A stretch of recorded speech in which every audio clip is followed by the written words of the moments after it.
Hello everyone, welcome to our channel education hotspot. So as you can see कि आपके इग्नू के forms out हो चुके हैं दिसंबर सेशन के लिए। इट्स लाइक सितंबर स्टार्ट हो चुका है, so we have only September, October and November 3 months left for examination. तो इट्स हाई टाइम कि आप थोड़ा थोड़ा करके अपनी प्रिपरेशन स्टार्ट करें। लाइक लास्ट मोमेंट पे भी अगर आप पढ़ते हैं तो 3 ही महीने हैं, थोड़ा थोड़ा टाइम आपको अभी से देना पड़ेगा, तब जाके आप एग्ज़ाम तक एक अच्छी खासी कवरेज कर पाएंगे।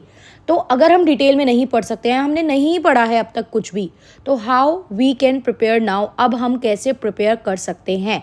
कोई भी स्ट्रीम हो, यहाँ पे हम लोग MA पॉलिटिकल साइंस की बात कर रहे हैं। देखिए, the ultimate way to cover the things is PYQs, कि हम PYQs कवर कर लें। फिर क्वेश्चन आता है PYQs कर लेते हैं। अगर हम पूरी डिटेल बुक नहीं कर पा रहे हैं तो let's go for PYQ। But PYQ में भी कितने, मतलब कहाँ से स्टार्ट करें, कौन से ईयर से स्टार्ट करें। तो देखिए, एज सच कोई लिमिट तो नहीं है, जितना पढ़ सकते हो उतना अच्छी बात है आपके लिए।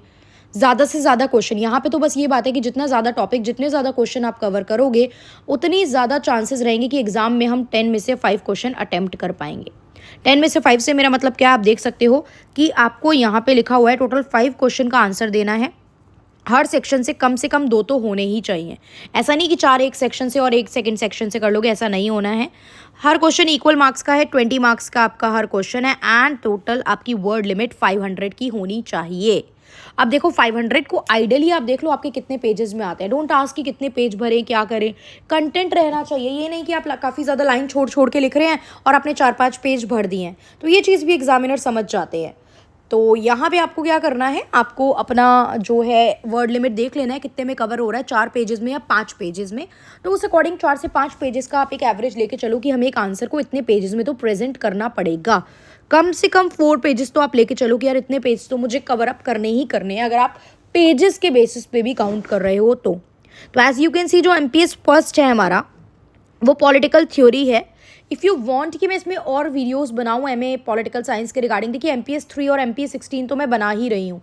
MPS 3 एंड 16 क्योंकि MA सोशोलॉजी में भी है, तो दैट इज़ देयर, वो प्लेलिस्ट है यहाँ पे, आप लोग देख सकते हैं। But if you want me to make more videos कि मैं और सब्जेक्ट की भी चीज़ें वीडियो बनाऊँ या कुछ आपके साथ टॉपिक कुछ बेसिक ही डिस्कस कर लूँ, then please let me know in the comment box. इसको MA पॉलिटिकल साइंस वाले स्टूडेंट के साथ मैक्सिमम शेयर कीजिए, सो दैट ये मासेस तक पहुँच सके एंड मुझे पता चल सके किस बच्चे के क्या डाउट है। जितने ज़्यादा डाउट, उतनी ज़्यादा टॉपिक क्लियरेंस की वीडियो बनेंगी और उससे सबकी हेल्प होगी। तो देखिए, यहाँ पे आपको पूछा गया है, यहाँ पे डिफरेंट टॉपिक है।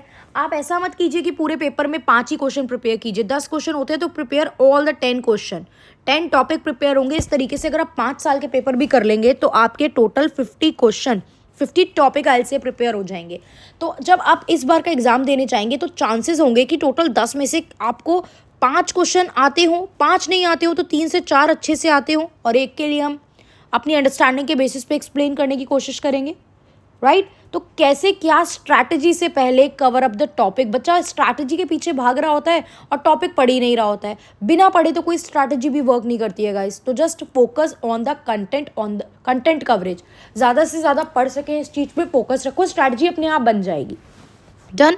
तो आप देखोगे यहाँ पे क्या क्वेश्चन आया हुआ है, a good political theorist has to be a good historian, philosopher and scientist. मतलब अब आपको रिलेट करना है कि किस तरीके से पॉलिटी, हिस्ट्री, फिलोसफी और साइंस से भी लिंक करती है। कि एक अगर कोई पॉलिटिकल थ्योरिस्ट है, कोई पॉलिटिकल की थ्योरी दे रहा है, तो उसे अच्छी हिस्ट्री की भी नॉलेज होनी चाहिए, उसे एक अच्छा फिलोसफर भी होना चाहिए और एक अच्छा साइंटिस्ट भी होना चाहिए। तो इस स्टेटमेंट को आपको जस्टिफाई करना है। Then theory of natural right की बात करनी है। नेचुरल राइट्स क्या है। इफ़ यू वांट कि मैं डिटेल वीडियो बनाऊं with the answer explanation, then let me know, I will go for that. And आपको इक्वालिटी, लिबर्टी एंड जस्टिस के बीच में जो रिलेशनशिप है उस पर बात करनी है। अच्छा, 2-3 लाइन में तो खत्म करना नहीं है, आपको पता है ये MA का एग्जाम है, 20 मार्क्स का आपका पूरा आंसर है, 500 वर्क कवर करने हैं, तो अच्छी खासी डिटेलिंग यहाँ पे हमें मेंशन करनी होती है। देन आपको जॉन रॉल की थ्योरी ऑफ जस्टिस। अब अच्छा, अगर आपको जस्टिस पता है क्या होता है, लेकिन आपने जॉन रॉल की थ्योरी नहीं पढ़ी, तो भी आप कितना लिखोगे।